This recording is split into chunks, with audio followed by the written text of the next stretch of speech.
Okay, तो last video में हमने 101 तक देखा था, कॉलपिट ऑसिलेटर ये आखिरी में था। अब हम देखेंगे 102 से।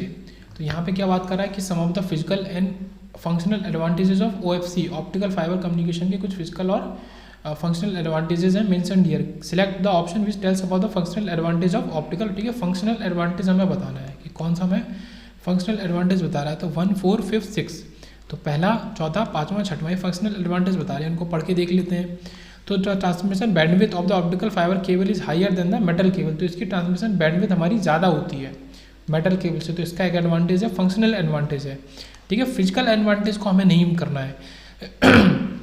Since this cables are dielectric, अब ये फिजिकल की बात आ गई, फिजिकल नेचर की, कि ये केबल डायलैक्ट्रिक होती है, no spark hazard are present, तो ये फिजिकल एडवांटेज है, फंक्शनल नहीं है। Fibre optic cable last longer than copper cable, ये भी फिजिकल एडवांटेज है। The amount of data transmission is higher in fibre optic cable, ये फंक्शनल एडवांटेज है। Fibre optic cables are immune to electromagnetic interference, ये भी अच्छी बात है, ये फंक्शनल एडवांटेज है। These are not affected by electrical noise, ये भी फंक्शनल एडवांटेज है।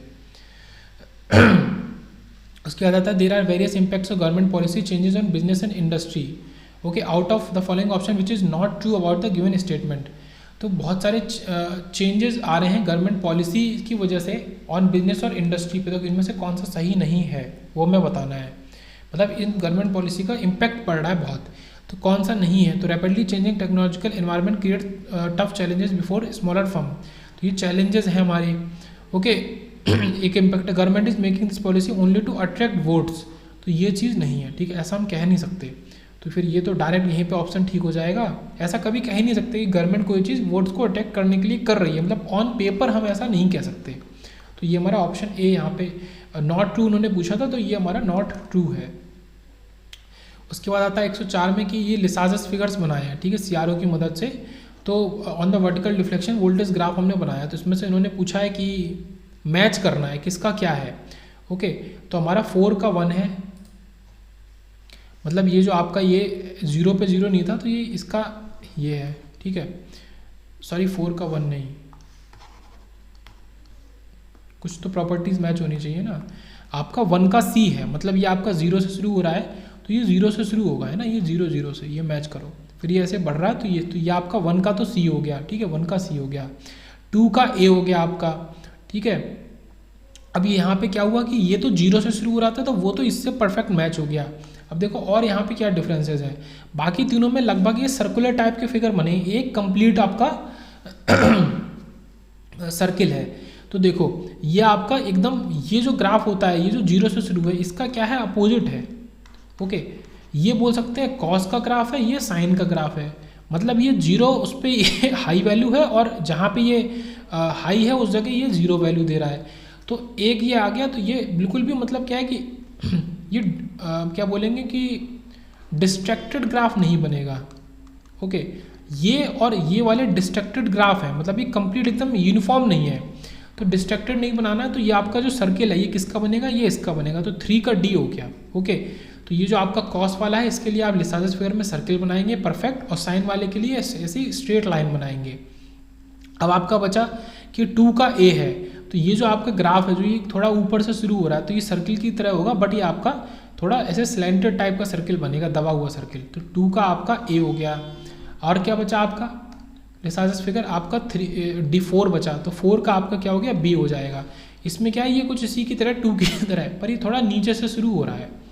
ओके, फिर ये नीचे की तरफ जा रहा है, ये कह सकते हैं कि ये नीचे की तरफ जा रहा है, इसलिए ये इधर झुका है। ये ऊपर की तरफ जा रहा है, इसलिए ये इधर, सॉरी ये नीचे की तरफ जा रहा है, इसलिए ये इधर झुका है, उल्टी साइड।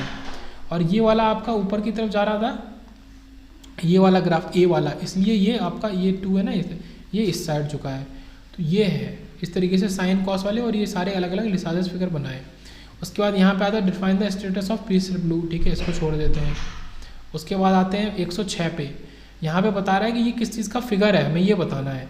तो एमिटर पे हमने क्या है, लाइट रे फॉल कराई, और उसने इलेक्ट्रॉन्स एमिट कर दिए, और वो हमारे एनोड पे एमिटर की साइड से, इस साइड से उधर चले गए, और उसमें हमने गैल्वेनोमीटर से देखा कि यहाँ पे करंट हमारा फ्लो हो रही है।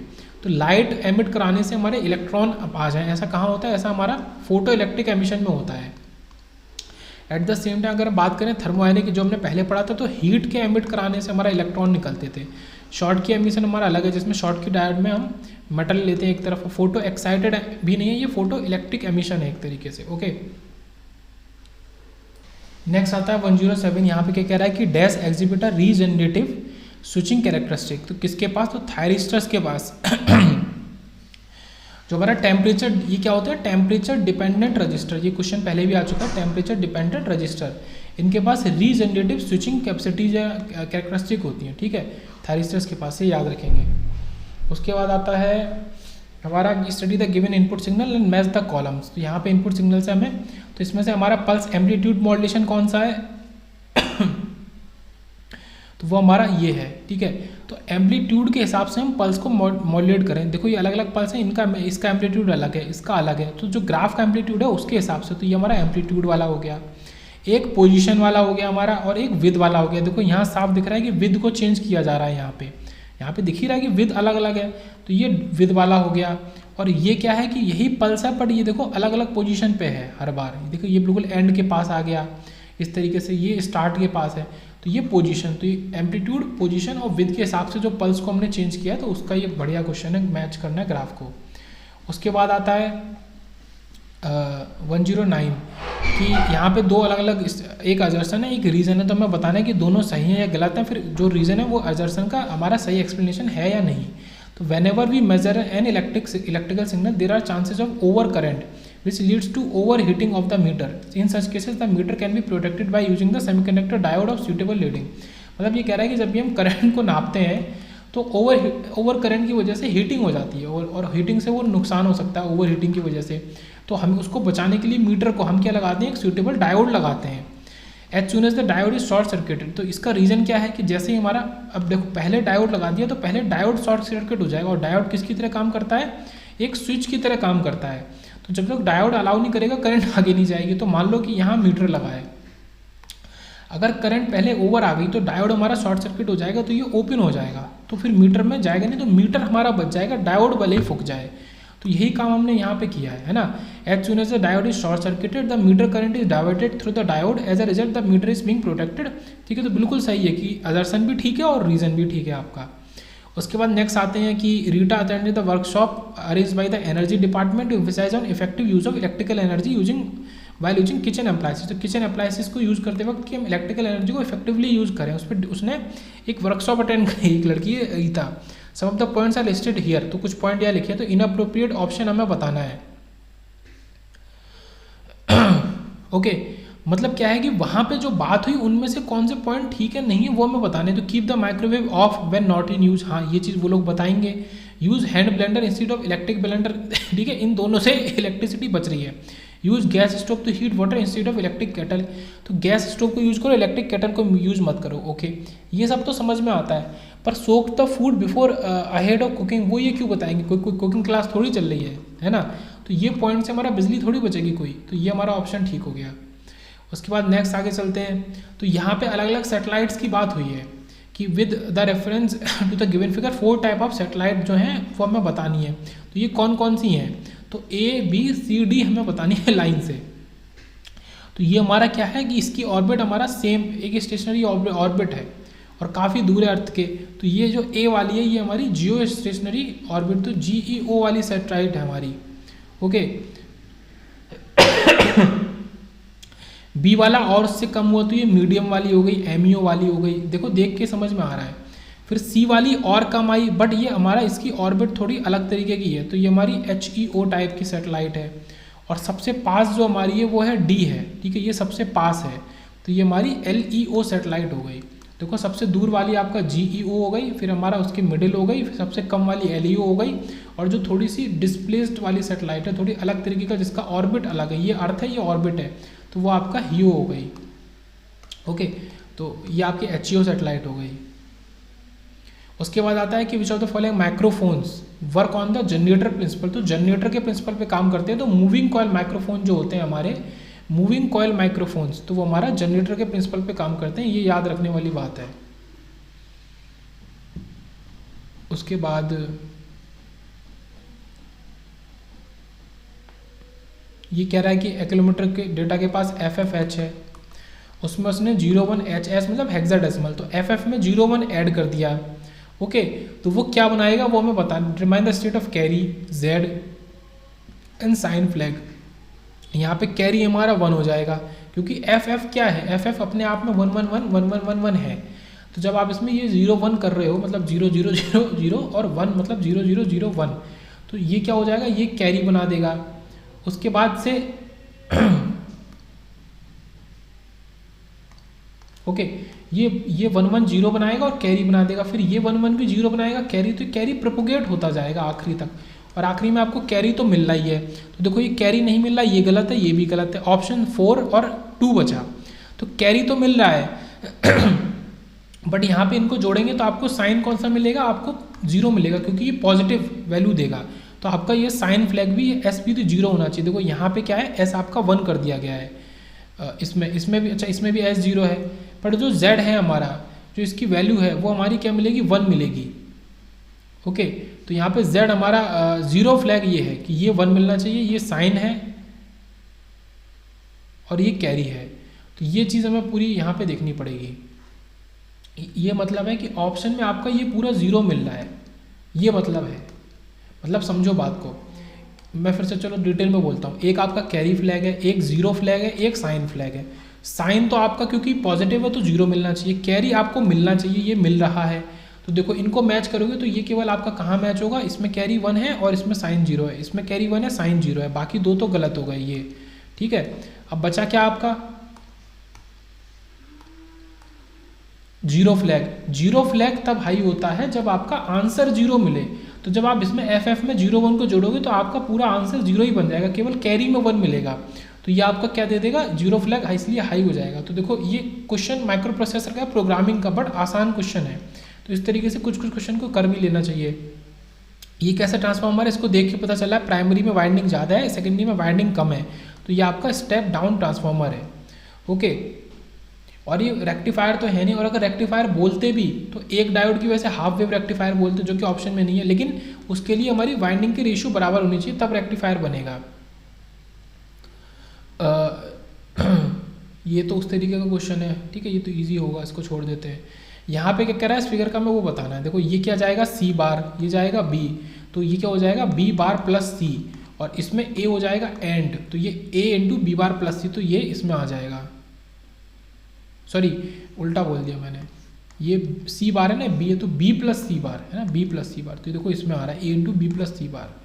फिर आता है कि P A M, P P P M, P P M और पी डब्ल्यू एम किसके एग्जाम्पल है, तो ये हमारा डिजिटल कम्युनिकेशन सिस्टम के एग्जाम्पल हैं, बट ये जो मॉड्यूलेशन हो रहा है वो हमारा एनालॉग टाइप का ही है, ये याद रखेंगे, ये डिजिटल मॉड्यूलेशन नहीं है, और एंगुलर और एल्टीट्यूड तो नहीं, तो ये एनालॉग मॉड्यूलेशन के एग्जाम्पल है, बट ये सिस्टम जो है वो डिजिटल सिस्टम है। उसके बाद आता है which of the following is not an advantage of power factor improvement using capacitor. तो कैपेसिटर की मदद से अगर हम पावर फैक्टर को इम्प्रूव कर रहे हैं तो क्या इसमें से एडवांटेज हमारा नहीं होगा, वो हमको बताना है। ओके, तो वो एडवांटेज बताना है। तो voltage level is at load is decrease, तो ये हमारा एडवांटेज नहीं होगा, ठीक है, जो कि वोल्टेज लेवल एट लोड हमारा डिक्रीज हो गया, वोल्टेज डिक्रीज हो गया एट लोड, तो ये हमारा फ़ायदा नहीं है। बाकी सारे फायदे हैं कि आई स्क्वायर आर पावर लॉसेस कम हो जाएंगे क्योंकि पावर फैक्टर हमारा कम हो जाएगा, तो ये ठीक बात है। Total current in the system from source to end is reduce, total current भी कम हो जाएगी, ये भी सही है। Reactive component of the network is reduce, ये सब कम हो जाएंगे। जो वोल्टेज की बात कर रहा है तो ये हमारा एडवांटेज नहीं है कि जो लोड पे वोल्टेज कम हो जाएगा। उसके बाद आता है कि there are many types of microphones available in the market, each has a certain advantages and disadvantage, ठीक है। Hence selection of a microphone depends upon the characteristics, some of the characteristic are mentioned here set the incorrect option. तो क्या देख के आपको microphone लेना चाहिए जो मार्केट में मिलते हैं, तो उसमें से आपकी कैरेक्टरिस्टिक हैं, ठीक है। तो आउटपुट लेवल देखना चाहिए, फील फ्रिक्वेंसी रिस्पॉन्स भी आपको देखना चाहिए, और एक आउटपुट का इंपोर्टेंस भी देखना चाहिए एक इंजीनियर के लेवल से। लुक और प्राइस से क्या फ़र्क पड़ता है, ठीक है। लुक से तो कोई अगर एक टेक्निकल इंसान की बात करी जा रही है तो उसको लुक से तो कोई फ़र्क पड़ना नहीं चाहिए, और प्राइस तो इंसान वो तो कहने की क्या बात है, अब जिसकी रेंज 1000 है तो वो 10,000 का तो लेगा नहीं, तो ये हमारा हो गया। उसके बाद आता है which of the following is not a scheduling model use by RTOS। तो RTOS द्वारा कौन सी स्केलिंग मॉडल हमारा यूज नहीं होता है, तो हमारा फिक्स टाइम स्केलिंग यूज होता है, कॉपरेटिंग स्केड्यूलिंग यूज होता है, और प्री एम्प्टिव, ठीक है, स्केड्यूलिंग यूज होता है। वेरिएबल स्केड्यूलिंग हमारा RTOS यूज नहीं करता है, ठीक है। वेरिएबल की जगह किसको यूज़ करता है, वो यहाँ पे लिखा हुआ है, फिक्स्ड टाइम स्केलिंग को यूज अगर कर रहा है तो फिर वेरिएबल को यूज क्यों करेगा। ईदर इसको यूज़ करेगा और इसको यूज़ करेगा, है ना। इनमें से एक, सॉरी ये फिक्स वाला सही करना है ना। तो इनमें से एक को यूज़ करेगा, RTOS real time operating system. ये MCQ न्यूमेरिकल है, यहाँ पे देखते हैं। ये हमें मैच करना है कि कौन सा डायोड किस तरीके का है। ओके, तो ये तो आपको दिख रहा है, ये साफ सा डायोड है। ये आपको और कौन सा है 1 का तो B हो गया, सेकंड का C है। ये आपका टनल डायोड है। टनल का याद रखेंगे आप कैसे शो करते हैं, इस तरीके से शो करते हैं, या आप ऐसा बना दें कि ये जो एरो है इसमें टनल में घुस रहा है। ओके, इस तरीके से। तो ये टनल डायोड हो गया। और क्या है फिर आपका, ये ठीक है, थर्ड का A हो गया। ये जो आपका शॉर्ट की डायोड है, शॉर्ट की डायोड अगर आपको बनाना है तो ये जो कुछ इस तरीके का आपका क्या होता था, जीनो डायोड इस तरीके का, बट इसमें आप इनको वापस भी घुमा देंगे। ओके, ये देखो एक तरीके से क्या बन रहा है, S बन रहा है। ओके, तो ये S बनेगा, तो ये शॉर्ट की डायोड होगा, इसको पहचानने की बात। और वेरेक्टर डायोड, वेरेक्टर डायोड आपका फोर्थ का D है। तो वेरेक्टर में क्या होता है, आपका जो डायोड है इसमें डबल आप एरो लगाएंगे, यहाँ पे एक एरो की जगह 2 एरो लगाएंगे। ओके, तो ये आपका वेरेक्टर डायोड हो जाएगा। तो ये आपका वेरेक्टर हो गया। तो टनल ऐसे बनेगा, शॉर्ट की ऐसे बनेगा, नॉर्मल डायोड तो आपको पता ही है। उसके बाद आता है which of the following power amplifier has highest distortion. तो सबसे ज़्यादा डिस्टॉर्शन किस एम्पलीफायर का होता है, हाईएस्ट डिस्टॉर्शन हमारा क्लास C एम्पलीफायर का होता है।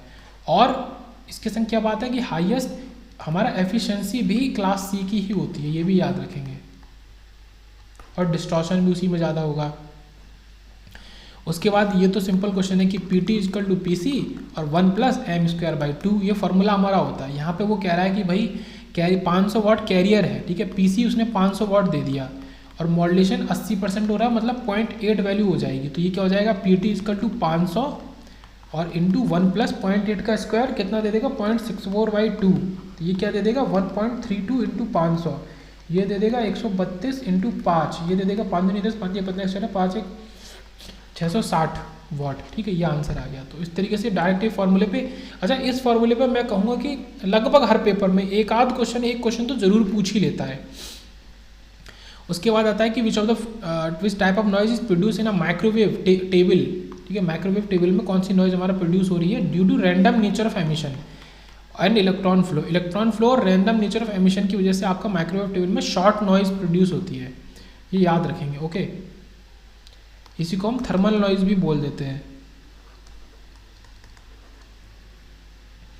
उसके बाद आता है the most abundant and geographically dispersed fossil fuel कौन सा है, सबसे ज़्यादा जो हमारा डिस्पर्स है, फैला हुआ और सबसे ज़्यादा हमारा है। तो एज़ कम्पेयर टू, वैसे तो ये नॉन रिन्यूएबल है, लेकिन as compare to other natural gas, biomass, oil, coal सबसे ज़्यादा हमारा अबंडेंट है और मोस्ट डिस्पर्स्ड है। उसके बाद यहाँ पे आता है ये किस चीज़ का हमारा डायग्राम है, ये इमेज किस चीज़ की है, तो ये हमारा वायर बाउंड रजिस्टर है। देखो ये दिख रहा है हमें, ये एक तरीके का रजिस्टर है और इस पर ये वाइंडिंग है, ये पीली पीली, तो ये हमारा वायर बाउंड रजिस्टर है, लाइट डिपेंडेंट नहीं, मेटल फिल्म नहीं, कार्बन फिल्म नहीं, वायर बाउंड रजिस्टर है। ओके, बढ़िया क्वेश्चन है ये। उसके बाद आगे बढ़ते हैं कि dash is a function for which the number of min terms and number of maxterms are same. ऐसा कौन सा फंक्शन होता है जिसके लिए मिन टर्म्स मतलब समेशन m = πm दोनों सेम होंगे, नंबर इनका नंबर मतलब 4 अगर ये हैं तो 4 ही हैं, तो वो उसको हम न्यूट्रल फंक्शन कहते हैं। ठीक है, ये अच्छा क्वेश्चन है। उसके बाद ये क्वेश्चन दिया है, अच्छा ये क्वेश्चन का सॉल्यूशन फिलहाल मेरे पास अभी नहीं है, पर डिटेल में इसको देख लेंगे। Calculate the resistance of a given register, तो ये आपका दे दिया है। ठीक है, इन्होंने डायग्राम दे दिया, वरना वो देता है कि इस कलर की कोडिंग है, इस कलर की कोडिंग है। ये आपका टॉलरेंस वैल्यू देता है, ये गोल्ड है, पहला आपका ब्लू यूज हुआ है, फिर ग्रीन यूज हुआ है और फिर आपका रेड यूज हुआ है। ओके, तो एक ये जो फाइनल वाला होता है वो गोल्ड सिल्वर होता है, तो वो आपका क्या होता है, टॉलरेंस वैल्यू को बताता है। ठीक है, जो प्लस माइनस होता है ये, और जो तीसरी वैल्यू होती है वो आपकी मल्टीप्लायर की वैल्यू होती है।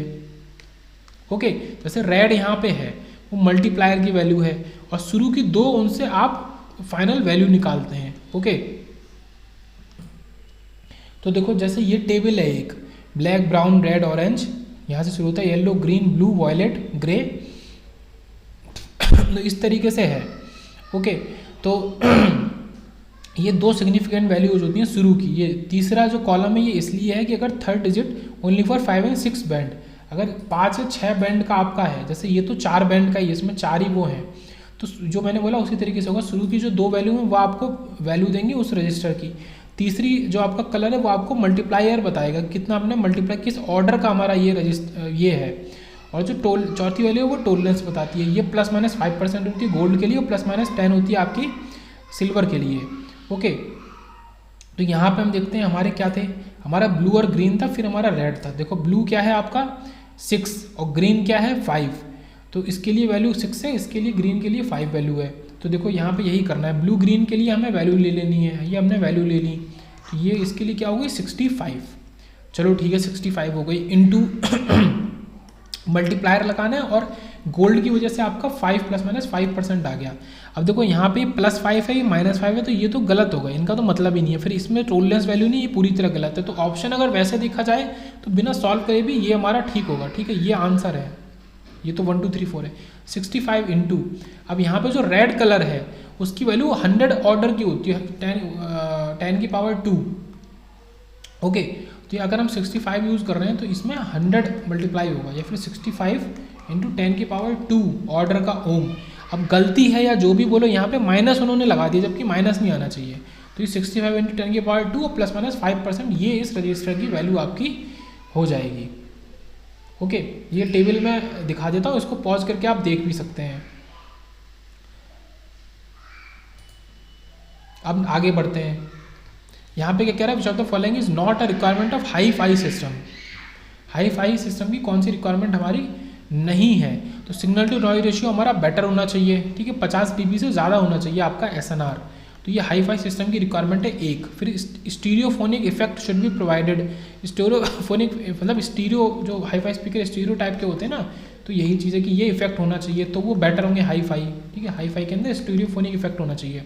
और non linear distortion should not be more than 1%, तो हमारा लेस देन 1% होना चाहिए नॉन लीनियर डिस्टॉर्शन। क्या यहाँ हमारा रिक्वायरमेंट नहीं है? अगर frequency response should be flat, अगर फ्रिक्वेंसी रिस्पॉन्स फ्लैट है within ±10 dB over 40 hertz to 15 kHz, तो इससे हमें फ़र्क नहीं पड़ा। बाकी तीनों हमारे कैरेक्टरिस्टिक हैं उसके। फिर आता है 132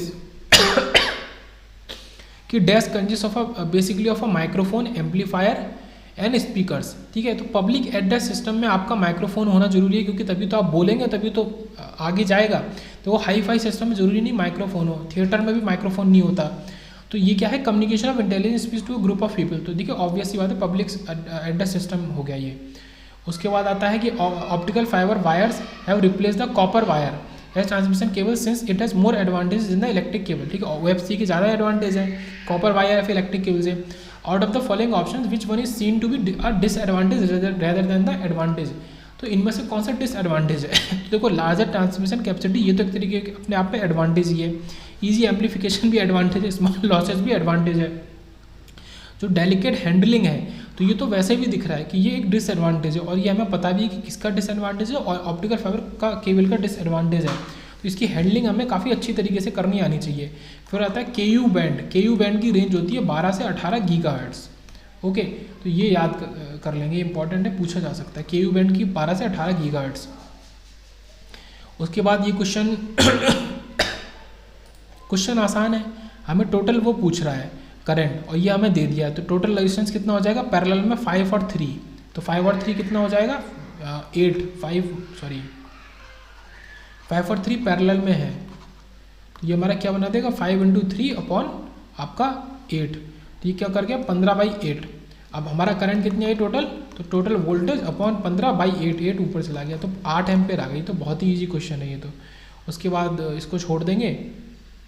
इसके बाद आता है कि insertion loss for SC type fibre connector. एक SC टाइप फाइबर कनेक्टर है, उसका इंजर्सन लॉस जो है, इंजर्सन लॉस वो कितना हमारा होना चाहिए। अगर हम बात करें dB में, तो उसका इंजर्सन लॉस की बात कर रहे हैं, तो उसका इंजर्सन लॉस हमारा 0.2 से 0.45 की रेंज में होना चाहिए dB। ओके, ये याद कर लेंगे SC टाइप फाइबर कनेक्टर का। उसके बाद आते हैं विच of the following is not true regarding passive electronic component. तो पैसिव इलेक्ट्रॉनिक कंपोनेंट के बारे में क्या सही नहीं है, ये सारे सही हैं। तो पैसिव कंपोनेंट कैन एम्पलीफाई और increase the power of the electric signal, तो ऐसा नहीं होता। ठीक है, पैसिव कंपोनेंट कौन से हैं, जैसे रजिस्टर, तो रजिस्टर क्या करता है, रजिस्टर कुछ नहीं करता है, तो ये हमारा गलत है। ठीक है, कैन एम्पलीफाई ये गलत है कि कैन नॉट एम्पलीफाई। उसके बाद आता है most commonly use feedback arrangement इन कैस्केडेड एम्पलीफायर। तो कैस्केडेड एम्पलीफायर में सबसे ज़्यादा यूज इन वाला फीडबैक कनेक्शन आपका कौन सा होता है, ये अच्छा क्वेश्चन है। तो वोल्टेज, और जो सबसे सिंपल है कि वोल्टेज, और वोल्टेज में भी वोल्टेज सीरीज, ये सबसे ज़्यादा यूज होता है। ठीक है। वोल्टेज शंट, शंट का मतलब है पैरेलल, फ्रीक्वेंसी सीरीज नहीं, करंट शंट नहीं, सबसे सिंपल वाला वोल्टेज सीरीज। फिर आता है कि which of the following is not an external factor acting as a barrier to entrepreneurship. तो इसमें कौन सा बैरियर हमारा नहीं है? तो एक्सपीरियंस वाली बात नहीं है। देखो कंपटीशन तो है ही, इकोनॉमिक कंडीशन भी ज़रूरी है, सोशियो कल्चरल फैक्टर भी ज़रूरी है, पर ज़रूरी नहीं है कि आपके पास एक्सपीरियंस ही हो। बिना एक्सपीरियंस के भी आप शुरू करके बहुत बढ़िया कुछ भी बना सकते हैं। फिर आता है कि which of the following is not an advantage of a modem. Modem क्या होता है? Modulator, demodulator. तो उसका एडवांटेज क्या नहीं है? तो स्पीड एक एडवांटेज है, ऑटोमेटिक डायलिंग एडवांटेज है, सिग्नल कन्वर्जन। मालवेयर अटैक तो अपने आप में एक बेकार चीज़ है, ठीक है, डिसएडवांटेज है। तो इसीलिए ये हमारा आंसर हो जाएगा। उसके बाद आगे बढ़ते हैं 142 के energy metres fall into the category of. तो एनर्जी मीटर्स जो होते हैं, ये अच्छा क्वेश्चन है। एनर्जी मीटर्स जो होते हैं वो हमारे कैसे हो गए? मीटर्स, ठीक है, इंटीग्रेटेड टाइम इंस्ट्रूमेंट हो गए। तो ये हमें याद रखना है। बहुत तरीके के इंस्ट्रूमेंट होते हैं, एब्सोल्यूट नहीं, इंडिकेटिंग नहीं, इंटीग्रेटिंग, ठीक है, और रिकॉर्डिंग नहीं। तो energy metres integrating type instrument हो गए। उसके बाद यहाँ पे क्या है कि भाई फाइंड आर हमें निकालना है कि where all the resistance are in ohm and voltage across 500 ohm resistance is 2.5 volt. तो 500 ओम रेजिस्टेंस के पास जो वोल्टेज है वो 2.5 वोल्ट है, ये हमें दिया गया है। ओके, तो ये न्यूमेरिकल तो सॉल्व हो ही जाएगा, इस पर टाइम नहीं दे रहे। आगे बढ़ते हैं। तो following is not a quality of entrepreneur.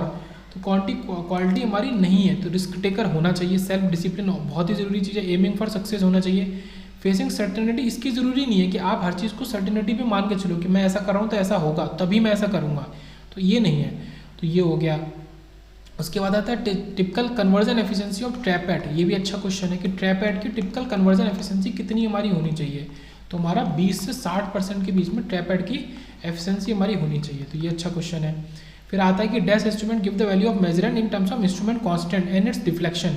तो कौन से इंस्ट्रूमेंट है जो in terms of deflection and instrument constant के टर्म्स में आपको वैल्यू देते हैं?